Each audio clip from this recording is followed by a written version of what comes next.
नमस्कार दोस्तों, मैं हूं गौरव तिवारी। आज हम डिस्कस करेंगे फंडामेंटल राइट्स का आर्टिकल 23 और 24। तो दोस्तों हम देखते हैं आर्टिकल 23 क्या कहता है। तो आर्टिकल 23 कहता है कि prohibitions of human trafficking and forced labour, यानी कि मानव तस्करी और जबरन श्रम बेगार का निषेध। तो दोस्तों मानव तस्करी का मतलब क्या होता है? तो मानव तस्करी का मतलब होता है किसी व्यक्ति को खरीदना, बेचना, बहला फुसला कर ले जाना या जबरदस्ती काम करवाना, वेश्यावृत्ति, भीख मंगवाना या अंगों की तस्करी के लिए इस्तेमाल होता है।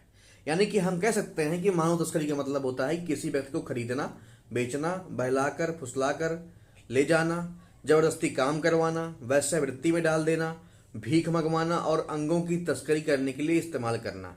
जैसे मान लीजिए जो किसी गरीब बच्चे को नौकरी का झांसा देकर के दूसरे शहर ले जाकर फैक्ट्री में काम करवाना, तो ये क्या है? मानव तस्करी है। महिलाओं की खरीद फरोख्त करना, ये भी क्या है? मानव तस्करी। बच्चों से जबरन भीख मंगवाना, ये भी क्या है? ये भी क्या है? मानव तस्करी। तो यह अनुच्छेद 23 का उल्लंघन है, ध्यान दीजिएगा। तो यही कहता है मानव तस्करी और जबरन श्रम बेगार का निषेध। तो ध्यान दीजिएगा। और आर्टिकल 23 क्या कहता है कॉन्स्टिट्यूशन का कि ये जो है प्रतिबंधित है, या यह जो है अनुच्छेद 23 का उल्लंघन है। यानी कि किसी व्यक्ति को खरीदना, बेचना, बहला फुसला कर ले जाना या जबरदस्ती काम करवाना, वेश्यावृत्ति, भीख मंगवाना या अंगों की तस्करी के लिए इस्तेमाल करना, ये सब क्या है? आर्टिकल 23 का वायलेशन है। तो ध्यान दीजिएगा, बहुत ही इंपॉर्टेंट है ये। अगला देखते हैं। तो article 23 prohibits human trafficking, buying, selling people, बेगार, forced, any other form of the force labour, anyone violating this law can be punished accordingly law. अगर कोई भी इस आर्टिकल को, फंडामेंटल राइट जो हमको मिला हुआ है, उसका जो है वायलेशन करता है या उसका उल्लंघन करता है, तो उसको पनिशमेंट मिलेगी अकॉर्डिंग टू लॉ। अब देखते हैं जो है अनुच्छेद 23 और क्या कहता है। तो अनुच्छेद 23 कहता है कि मानव तस्करी पर रोक है। जैसे कि हमने बताया कि मानव तस्करी क्या है। बिना मजदूरी के जबरन काम कराना भी प्रतिबंधित है। किसी भी प्रकार का जबरन श्रम अवैध है। यानी किसी भी व्यक्ति को जो है जबरदस्ती श्रम यानी कि जो है लेबर नहीं करवाई जा सकती है। यानी किसी भी व्यक्ति को जो जबरदस्ती जो है परिश्रम नहीं करवाया जा सकता है, तरीके से अवैध है। और ऐसे करने वाले व्यक्ति को जो है दंड दिया जाएगा। और यह जो है क्या विदेशी और भारतीयों पे लागू है? नहीं, यहाँ दोनों पे लागू है, सिटीजन्स पे भी और फॉरेनर्स पे भी। यानी कि जो विदेशी हैं और जो भारतीय हैं, दोनों पर यह फंडामेंटल लागू। अगर किसी भी भारतीय या विदेशी व्यक्ति को जबरदस्ती मानव तस्करी किया जाता है या जबरदस्ती जो है काम करवाया जाता है या किसी प्रकार का जबरन जो है फोर्स्ड लेबर करा जाता है, तो उसको दंड दिया जाएगा। State can impose compulsory public service, जैसे राष्ट्रीय सेवा, पर there should be discrimination on the basis of religion, race, caste और क्लास। तो ध्यान दीजिएगा। अच्छा, बेगार का मतलब क्या होता है? जो यहाँ पे बेगार दिया हुआ है, बेगार का मतलब क्या होता है? बेगार का मतलब होता है कि बिना मजदूरी दिए किसी से जबरदस्ती काम कराना। जैसे गांव का जमींदार क्या करता है? किसी गरीब व्यक्ति से पूरे दिन खेत में काम करवाए और मजदूरी न दे, तो यही होता है बेगार। यानी कि यह जो है पूरी तरीके से आर्टिकल 23 में प्रतिबंधित है। और जबरन श्रम का मतलब क्या होता है? जबरन श्रम का मतलब होता है किसी व्यक्ति से उसकी इच्छा के विरुद्ध काम करवाना। या केवल मारपीट से ही नहीं होता है, बल्कि डर, धमकी या बहुत कम मजदूरी देकर मजबूर करना भी जबरन श्रम माना जा सकता है। और मजदूर से 12 घंटे काम करवाना लेकिन बहुत कम वेतन देना, ये भी क्या है? जबरन श्रम है। पासपोर्ट छीन कर विदेश में काम कराना, ये भी क्या है? जबरन श्रम है। और यह भी क्या है? अनुच्छेद 23 का उल्लंघन है। अच्छा, क्या जो है अनुच्छेद 23 केवल भारतीयों के लिए ही है? नहीं, यह भारतीय नागरिकों और विदेशियों दोनों पर लागू होता है। ध्यान दीजिएगा। क्या सरकार कभी अनिवार्य सेवा करा सकती है? हाँ, अनुच्छेद 23 के अनुसार जो है सार्वजनिक उद्देश्य के लिए अनिवार्य सेवा लगा सकती है। जैसे मान लीजिए प्राकृतिक आपदा कोई आती है, बाढ़ आता है, भूकंप आता है, तो उस कार्यों में जो है ये जो है अनिवार्य सेवा लगा सकती है।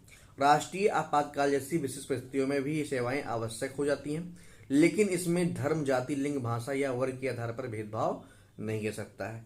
तो इस बहुत ही महत्वपूर्ण जो है सुप्रीम कोर्ट जजमेंट आया था, people union of democratic rights versus union of India.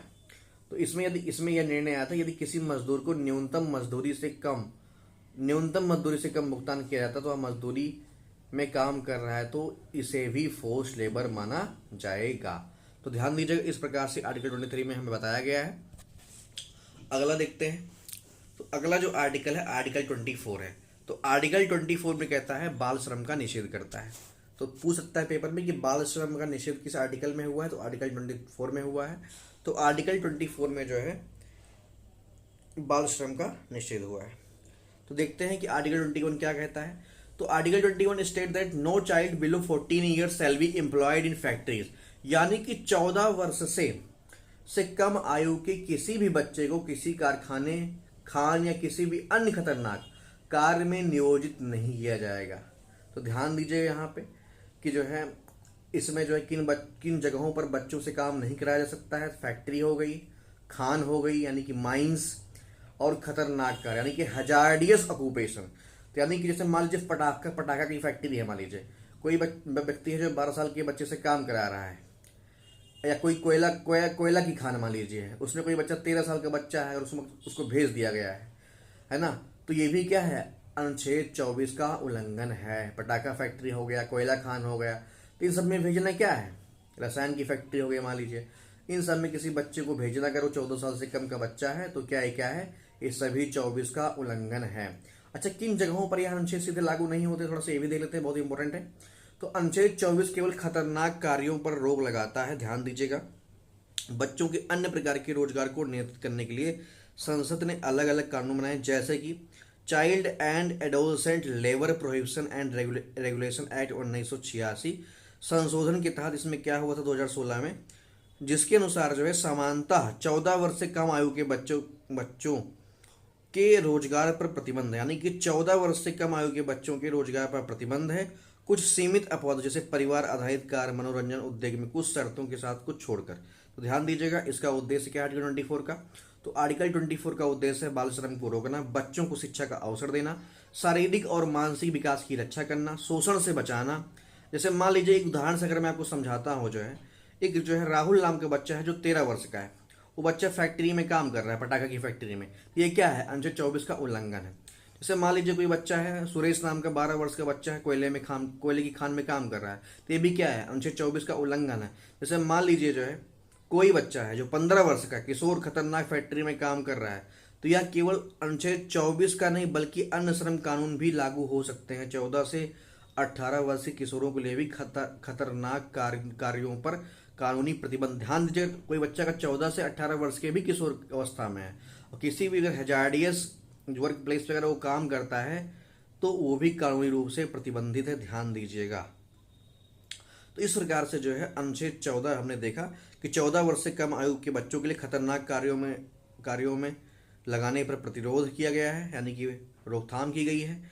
केवल 14 वर्ष से कम आयु के बच्चों को सुरक्षा मिली हुई, 14 वर्ष से कम आयु के बच्चों के लिए लागू हुआ है। तो ध्यान दीजिएगा, तो इस तरीके से ये बहुत ही इंपॉर्टेंट था। अगला देखते हैं। तो 24 के अनुसार जो है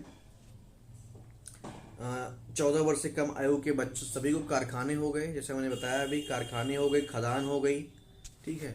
अगला देखते हैं।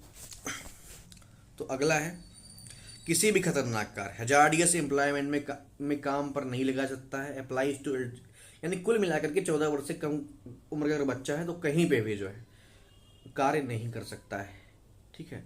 तो ध्यान दीजिएगा। तो इस प्रकार से जो है आर्टिकल 24 बहुत ही इंपॉर्टेंट हो जाता है आपके लिए। A child studying in school instead of working in hazardous factory protected by the constitution. तो ध्यान दीजिएगा, जो कि बहुत ही इंपॉर्टेंट है। अगर कोई भी बच्चा है जो स्कूल में जो है पढ़ने की बजाय अगर किसी भी फैक्ट्री में काम करता है, किसी खतरनाक फैक्ट्री करता है, तो उसको जो संविधान क्या करता है, सुरक्षा देता है। तो ध्यान दीजिएगा। मिलते हैं नेक्स्ट एपिसोड में, बने रहिए, मुस्कुराते रहिए, चैनल को सब्सक्राइब करना ना भूलिएगा। धन्यवाद। जय हिंद, जय भारत।